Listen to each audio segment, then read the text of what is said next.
Ya empezamos a grabar. Entonces, campos magnéticos. Aquí vamos a hablar de campos magnéticos, aunque en esta primera parte en realidad vamos a hablar de fuerza magnética. Aquí no vamos a ver cómo se construye el campo magnético, sino cómo el campo magnético actúa sobre una fuerza. Entonces vamos a... en realidad el capítulo se debería llamar es fuerza magnética, pero aquí lo llamaron campos magnéticos, listo. Fuerza magnética. Entonces, voy a ir a lo grano y a lo fundamental como siempre. Lo importante es que si de esta manera se quedan cualquier duda, me pregunten. Vamos a tratar, porque esta parte es muy importante y en base a esto que vamos a ver a partir de hoy, es que funciona mucho, la mayor parte de la tecnología que funciona hoy en día. Es más, la mayor parte es en un porcentaje bastante alto, la tecnología toda se construye a partir de eso, inclusive los sistemas de información. Entonces, campos y fuerzas magnéticas. Entonces, voy a ir de una vez a las propiedades. A ver, lo más que, como ustedes en la universidad sí vieron vectorial, ustedes saben que es un producto vectorial, saben que es un producto escalar, lo vieron, que de pronto no lo recuerden es una cosa, pero que la tienen en la mente, la tienen, ¿sí? Uno le recuerda un poquitico y ahí me caen en cuenta que sí lo habíamos visto.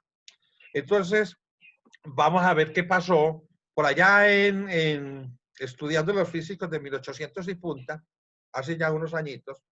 Ellos habían encontrado, cuando hacían experimentos sobre fuerzas magnéticas y corrientes eléctricas,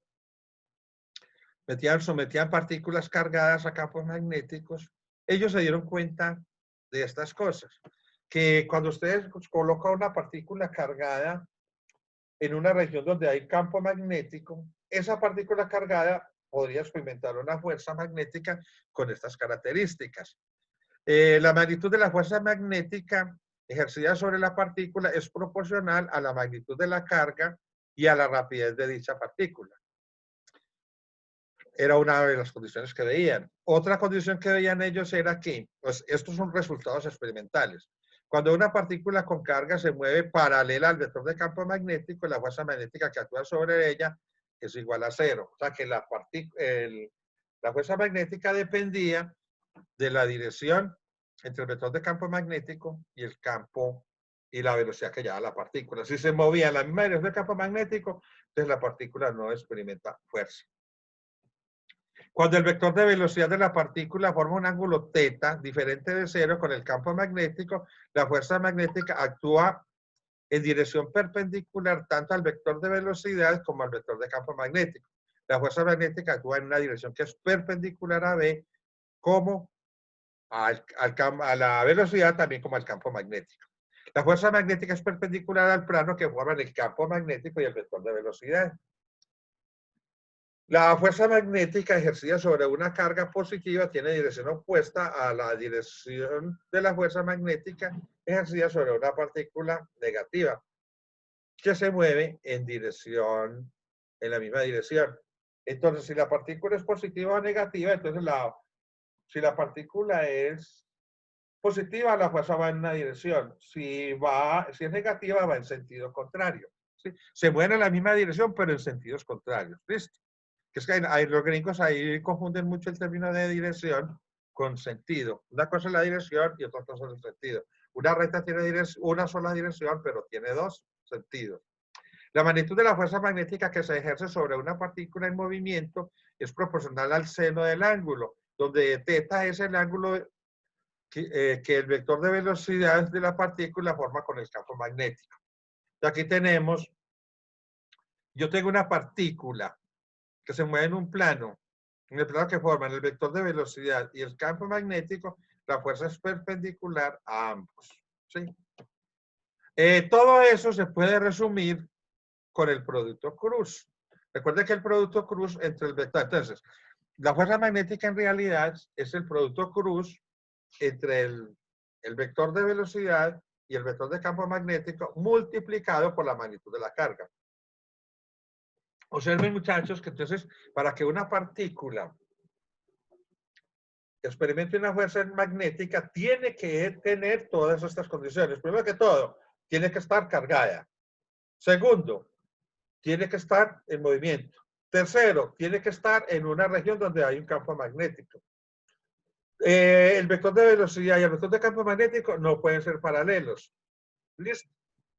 Entonces, esas son características del vector de velocidad. ¿Cómo es esa fuerza? Es perpendicular a la velocidad y es perpendicular al campo magnético.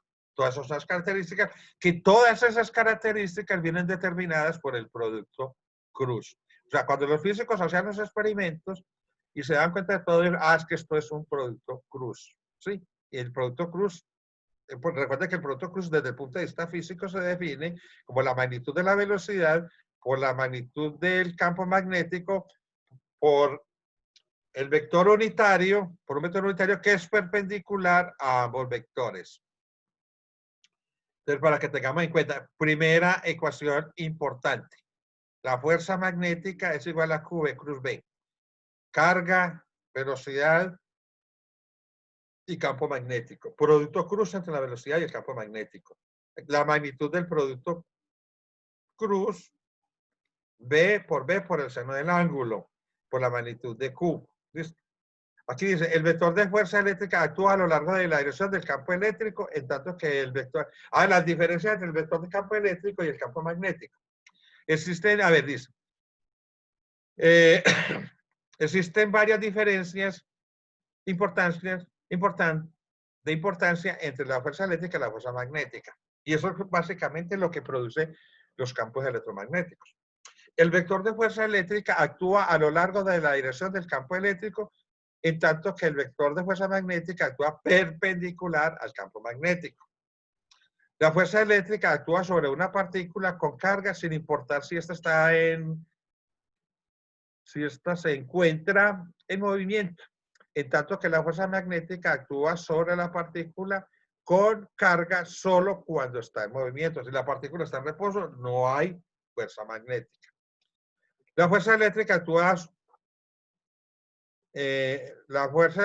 efectúa trabajo al desplazar la partícula con carga, en tanto que la fuerza magnética asociada con el campo magnético estable no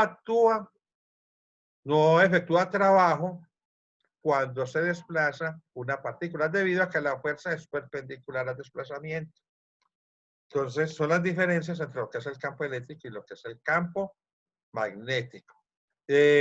Algunas, aquí dice, tabla 9.1, 29.1, algunas magnitudes aproximadas del campo magnético.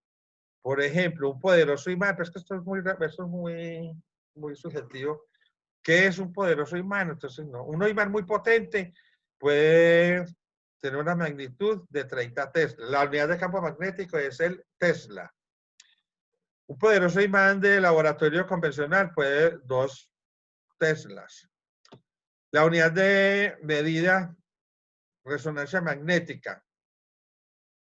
La resonancia magnética, magnitud de la resonancia magnética, es 1.5 Teslas. Y ya eso es una cosa muy grande.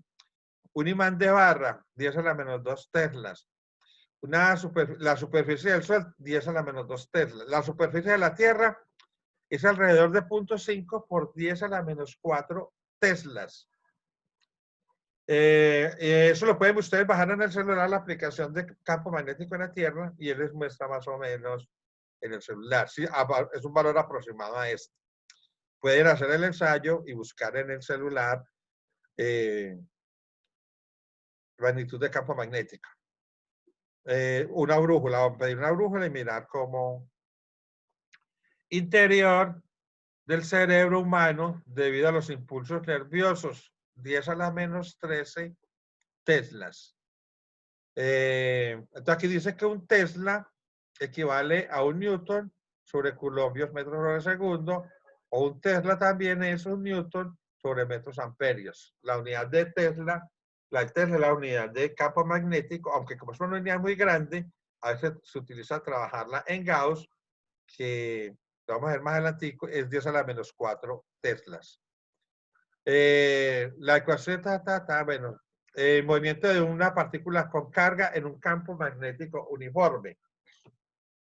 Entonces vamos a ver, aquí antes de entrar acá, normalmente en los libros se acostumbra utilizar puntos para indicar que el campo está en saliendo y cruces para indicar que el campo está saliendo, ¿sí? Son las convenciones que se utilizan en este libro. Y en varios libros aparece así, pero es una definición que depende ya del autor del libro. Aquí utilizamos, por ejemplo, vamos a tener una partícula que se está moviendo en una región donde existe un campo magnético que está entrando al plano de la pantalla. Las X significa que está entrando. Entonces, el vector de fuerza magnética lo están utilizando con la letra F y están utilizando el color, es un color que azul. El campo magnético está utilizando un color verde por lo que veo, no sé. Entonces, como yo tengo unas gafas de filtro, no sé, ¿usted la ve verde o azul? Las X. Se me Verde, volvieron a... Ah, verde. se ven verdes. Bueno, y las flechitas de la fuerza sí se ven azules. En tanto que la velocidad se ve rojo. Esa es una convención que utiliza el libro para distinguir cada vector. El campo magnético lo utilizan verde, la fuerza la utilizan azul y la velocidad la utilizan rojo. En la medida de lo posible me recuerda cuando yo sé un dibujo en GeoGebra para utilizar la misma conversión de colores. Entonces cuando tenemos una partícula que entra a una región donde existe un campo magnético, vamos a que dice, la partícula que se mueve en un círculo porque la fuerza magnética B es perpendicular a B y a la campo magnético. Y tiene una magnitud constante, la magnitud de la fuerza es igual a QB por B. Como se observa en la figura, dice, la rotación para una carga positiva en dirección contraria a las manecillas del reloj hacia el interior de la página. Si Q fuera negativa, la rotación sería en la dirección de las manecillas del reloj. Usa el modelo de una partícula bajo una fuerza neta para describir la segunda ley de Newton para esta partícula. Aquí dice use como si fuera un imperativo, cuando se supone que el autor está escribiendo, o sea, como si hubiese sido un problema que se copió de otro libro. Deberíamos decir, vamos a usar el modelo de partícula para hacer esto, ¿sí o qué? Pero bueno, dice la fuerza magnética es igual, a ver, sumatoria de fuerzas es igual a la fuerza, la única fuerza que está actuando en la fuerza magnética, entonces va a ser igual a F sub B igual a M por A. Como el movimiento es circular, entonces va a ser masa por aceleración centrípeta. O sea, la fuerza magnética, según la ley de Newton, es igual a masa por aceleración. Luego, esta aceleración es centrípeta. Por lo tanto, la fuerza magnética, que es igual a QB por B, es igual a la masa por la aceleración centrípeta, que es V2 sobre R. Luego R, despejando aquí R, el radio de la trayectoria es la masa por la velocidad de la partícula dividido Q por B. O sea que usted puede controlar, vamos a ver más adelante un selector de velocidades con estas características. Yo puedo conocer, si yo conozco el radio de la trayectoria, puedo saber la fuerza magnética, o si conozco la velocidad, o si conozco el campo magnético. Ya pues ya uno decide qué es lo que necesita. Es decir, el radio de la trayectoria es proporcional a la cantidad de movimiento lineal a masa velocidad, que es P. De la partícula es inversamente proporcional a la magnitud de la carga sobre la partícula y a la magnitud del campo magnético. Es inversamente proporcional a Q y es inversamente proporcional a B. La rapidez angular de una partícula, entonces va a ser igual. La velocidad es omega sobre R. O sea, utilizando esto que tenemos aquí arriba, entonces tendríamos que omega es igual a QB sobre M.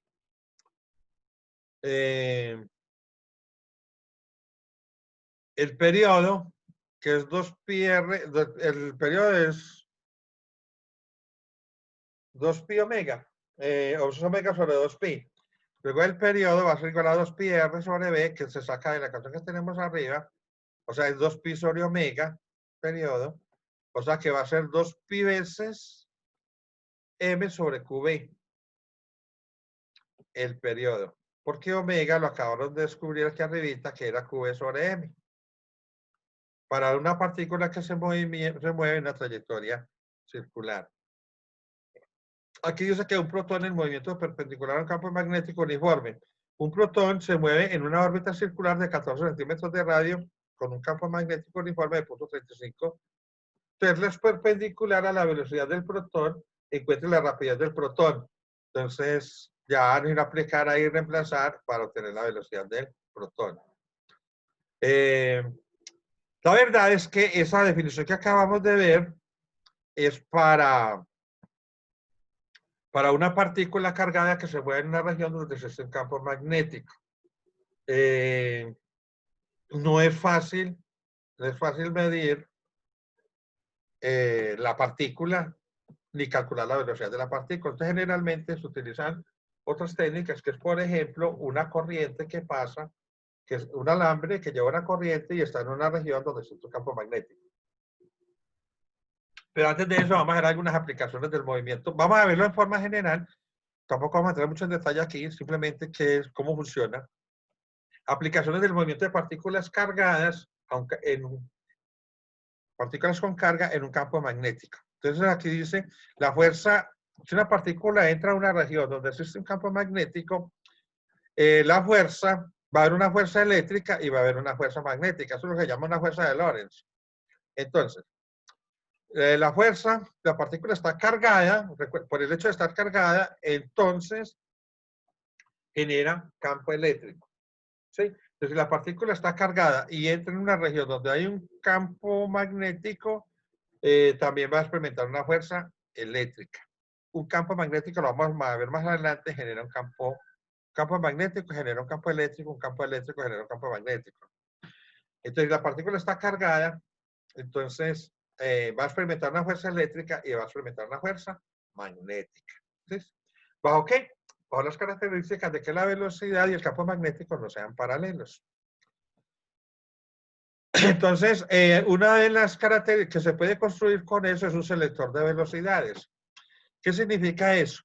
Vamos tenemos una región donde existe un campo magnético que está entrando a la pantalla, como ven ustedes aquí, está entrando. Vamos a lanzar una partícula, me lanza una fuente, me lanza partículas que se van a mover en la dirección por todo el centro de este esquema, como de la figura, en el centro de las dos placas, por la línea que va entre las dos placas. Aquí hay un campo eléctrico, se genera un campo eléctrico, tengo dos placas paralelas que me van a generar un campo eléctrico uniforme. ¿Sí? Entonces, ¿qué va a pasar? La partícula va a experimentar una fuerza eléctrica que va en la dirección del campo eléctrico, esta fuerza eléctrica. Y va a experimentar una fuerza magnética que es perpendicular a la velocidad de la partícula y es perpendicular al campo magnético. Para hacer la relación, podemos decir, recordemos que es el producto cruz. La fuerza magnética, no sé si ustedes me ven la mano, es el producto cruz entre la fuerza, entre la velocidad y el campo magnético multiplicado por la carga. Entonces, la fuerza magnética, observen, la partícula va hacia arriba, velocidad. El campo magnético va entrando, dedo del corazón, el dedo grosero, ¿sí? ¿Lo ven? ¿Sí lo ven o no? El dedo grosero. Y el dedo pulgar me indica la dirección de la fuerza. Observen. Si yo coloco en la dirección de velocidad, campo magnético va apuntando hacia la pantalla, hacia ustedes, hacia allá, y el pulgar va apuntando hacia la izquierda de la pantalla. ¿Sí? Entonces, también yo con los tres dedos puedo indicar, recuerden, primer dedo, el de los mocos, esa es la velocidad. El dedo grosero es el del campo magnético. Y el dedo pulgar es la dirección de la fuerza. ¿Sí lo ven, por favor? ¿Sí me escuchan? Sí. Listo. ¿Lo entienden? Le regla la mano derecha, que ustedes vieron el producto cruz en geometría vectorial. Entonces, ¿qué va a pasar aquí? Que la fuerza magnética, ojo, la velocidad tiene que ser, la velocidad es constante, suma de fuerzas igual a 0. Entonces, ¿qué va a pasar? Para que se vaya por toda la línea, la fuerza eléctrica y la fuerza magnética tienen que ser iguales. ¿Sí? Entonces, hoy se me voy a quemar, voy a mirar una cosa.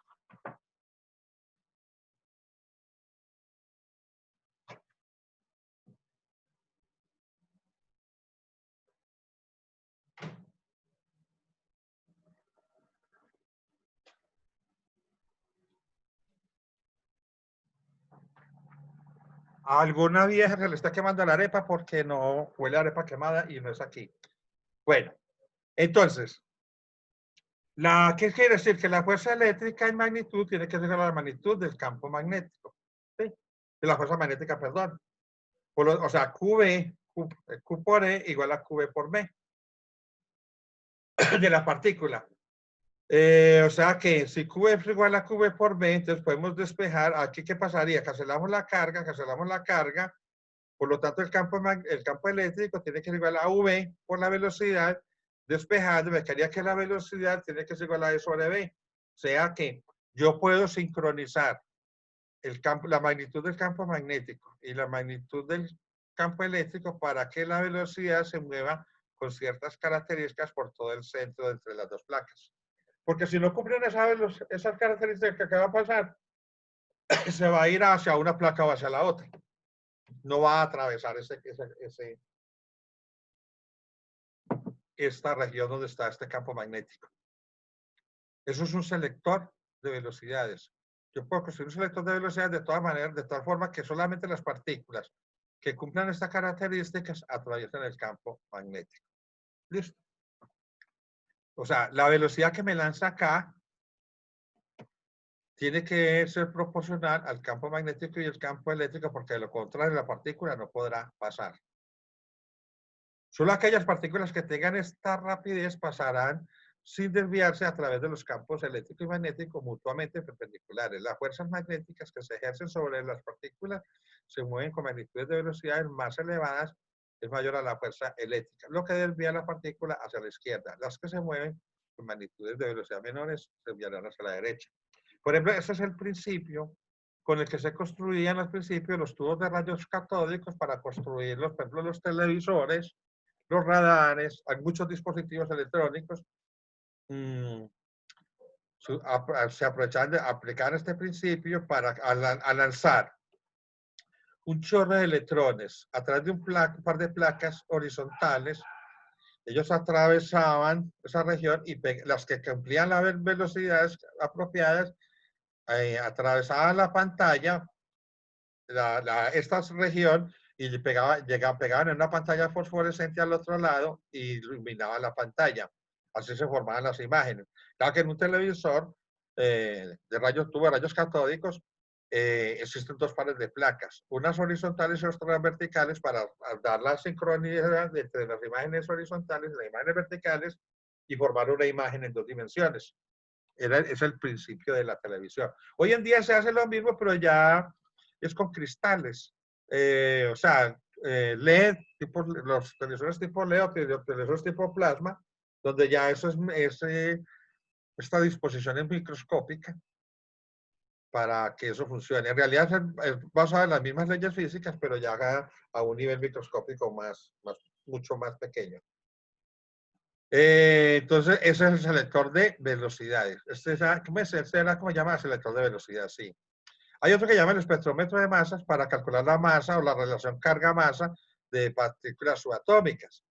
Entonces, lo mismo, se utiliza el selector de velocidades para lanzar las partículas con una velocidad acá. Entonces, dependiendo, aquí tiene el radio, dependiendo de el radio que recorra la trayectoria que describe la partícula. O sea, esto se lanza hacia una región donde hay un campo magnético y en esa región se coloca una película que va fosforescente que va a marcar la trayectoria que hacen las partículas que atraviesan esa región. Y entonces encuentran esta relación que Q sobre M, vuelven la fuerza aquí como es una fuerza de tipo central, o sea, un movimiento circular, o sea, que es masa por aceleración centrípeta. Entonces tenemos que M sobre Q es igual a R sub 0 sobre B. Por lo tanto, M sobre Q va a ser igual a R sub 0 B sobre E, donde este B sub 0 es el campo magnético acá y el B es el campo magnético del selector de velocidades. ¿Sí? Entonces, y eso me va a dar una relación carga. Estos dos campos magnéticos los conozco, el campo eléctrico lo conozco, veo la trayectoria que me da la partícula, entonces puedo saber cuál es la relación carga-masa que existe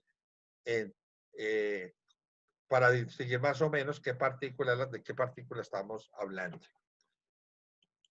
Es un selector, eso es para medir la relación carga-masa de partículas muy pequeñitas. Si yo ya supongo que la partícula es un electrón, utilizo la masa del electrón, entonces puedo calcular la carga del electrón, si sé que es un electrón. Si sé que es un electrón, entonces, y puedo calcular la masa del electrón, ¿sí?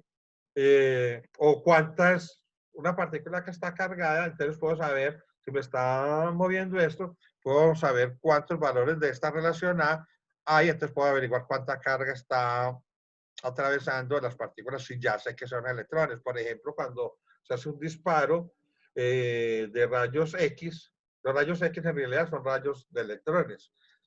Pueden saber la concentración dependiendo de la cantidad de este cociente que se nos de acá, porque podemos averiguar cuántas, más conocida la masa del electrón y la carga del electrón, puedo averiguar cuántas partículas están impactando para hacer el cálculo. Esto me mide la relación carga-masa. ¿Listo?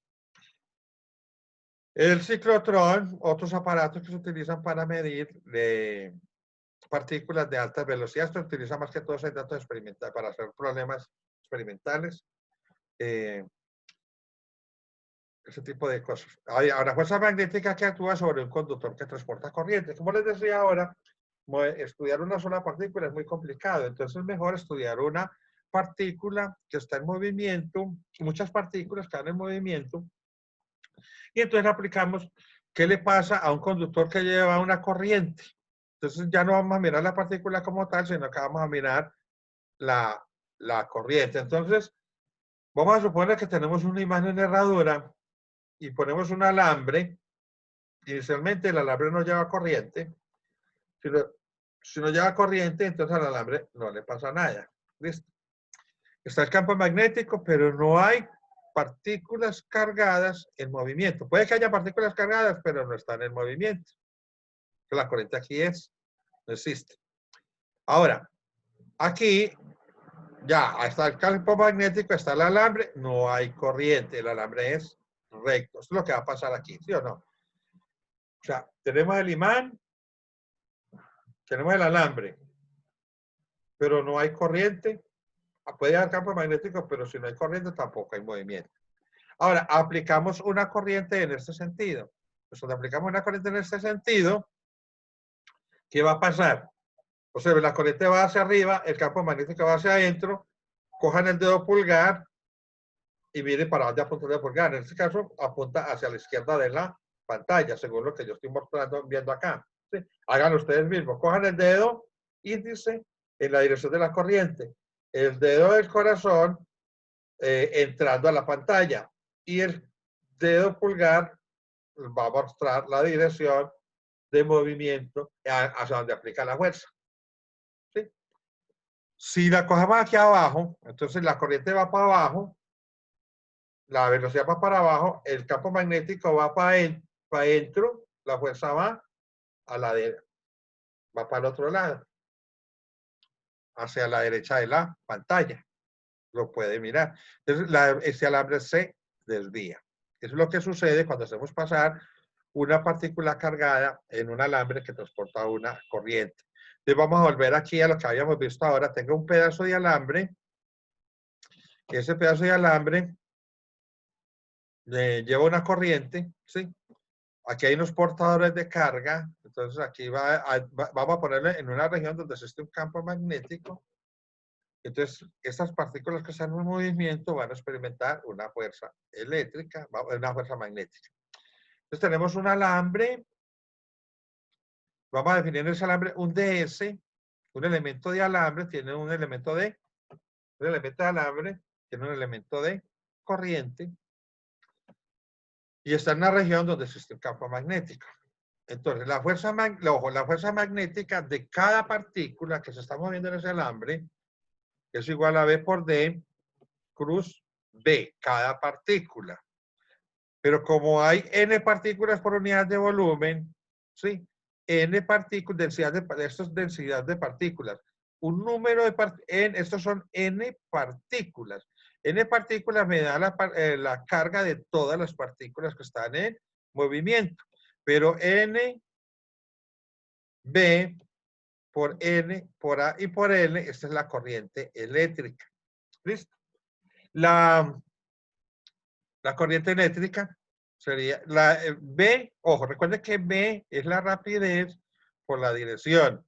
Pero ¿quién determina la dirección por donde se mueven los electrones?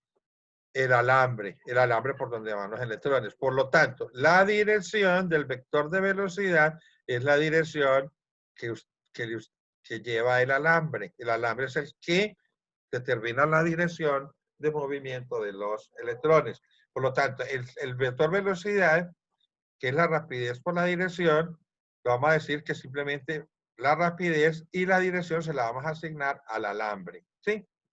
Por lo tanto, la fuerza magnética va a ser igual. Va a quedar Q por la rapidez, por N, por A y por L es la corriente por la magnitud de L.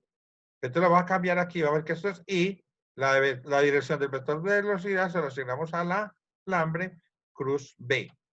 Entonces, esta es la fuerza magnética para un conductor que transporta una corriente. ¿Sí? Y está en un campo magnético. La fuerza magnética para un conductor que lleva una corriente, que transporta una corriente, que tiene una corriente y que está sometida o está en una región donde existe un campo magnético. Eso es claro. ¿Listo? Entonces, vamos a ver aquí una corriente. Esta es la fuerza magnética. ¿Listo? Entonces vamos a tomar de este alambre que teníamos por aquí arriba un elemento diferencial del alambre. Por lo tanto, un elemento de fuerza para ese diferencial de alambre, un ds, un diferencial de fuerza, o sea, que me produce el elemento ds, es igual a I cruz B. Por I por ds cruz B. Lo que acabamos de ver arriba, este es el elemento de alambre. Entonces, si hacemos la integral, f sub b va a ser igual a I por la integral entre un punto, entre A y B, de f de f por ds cruz B. Recuerde que la integral es sobre ds. ¿Sí? El producto es cruz. Recuerda que el producto cruz no es conmutativo, por lo tanto esto no se puede pasar para acá porque cambiaría de signo. Entonces, eso sería. Entonces, la integral a resolver sería la integral entre A y B de por ds. Es una integral de camino. Esa integral de camino se llama desplazamiento. Entonces, aquí van a ocurrir dos cosas. Si el alambre es cerrado, voy de A a esta integral vale 0. Lo que quiere decir que la fuerza magnética a través de una espira cerrada es 0. Si es un pedazo de alambre, esa fuerza magnética va a ser la distancia mínima porque la suma de todos los elementos de S es el vector de desplazamiento. Vamos, aquí lo vemos. Vamos, que aquí no está. Entonces aquí vamos, hay un ejemplo, no está. La integral de ds, la voy a poner aquí, van a mirar aquí en GeoGebra. Voy a la ventana nueva para que miremos que es una integral de ds. Listo. Entonces, si yo tengo una cantidad de puntos, voy a poner una cantidad de, o sea, voy a ir desde este punto hasta este punto, van a hacer un recorrido. Listo. Entonces, si yo coloco un punto acá, así me lo deja poner ahí. Así lo deja poner. El desplazamiento, el ds, es el vector que va entre punto y punto. Voy a mirar qué es eso. ¿Sí? Cuando yo sume todos estos segmentos de camino, todos estos vectores de desplazamiento, vamos a tener desplazamiento total. Vamos a ver qué será eso.